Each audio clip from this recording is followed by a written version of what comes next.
Break બાદ હવે આગળ વાત કરીએ તો સાબરકાંઠા જિલ્લાના પ્રાંતિજ ખાતે મારી સખી ટીમ દ્વારા આંતરરાષ્ટ્રીય મહિલા દિવસની ઉજવણી કરવામાં આવી। પ્રાંતિજ નેશનલ હાઈવે 8 ઉપર આવેલ માં દશામાના મંદિર ખાતે આવેલ હોલ ખાતે પ્રાંતિજ તાલુકામાં કાર્યરત મારી સખી ટીમ દ્વારા આંતરરાષ્ટ્રીય મહિલા દિવસને લઈને મહિલા દિવસની ઉજવણી કરવામાં આવી હતી, જેમાં સમાજની મહિલાઓનું સન્માન કરવામાં આવ્યું હતું।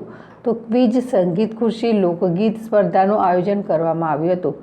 તો આ પ્રસંગે ડૉક્ટર કૃતિ શ્રોફ, દેવાંશીબેન, શીતલબેન, અમીન, ધનીબેન ઉપસ્થિત રહ્યા હતા। તો પ્રિયંકાબેન, દેવાંશીબેન, વૈભવીબેન, હિરલબેનનું સન્માન કરવામાં આવ્યું હતું। તો ડૉક્ટર રેખાબેન ડોડિયા તથા વિદ્યાનાબેન વણકર દ્વારા કાર્યક્રમનું સંચાલન કર્યું હતું। તો મારી સખી ટીમ દ્વારા આંતરરાષ્ટ્રીય મહિલા દિવસની ધામધૂમપૂર્વક ઉજવણી કરવામાં આવી હતી।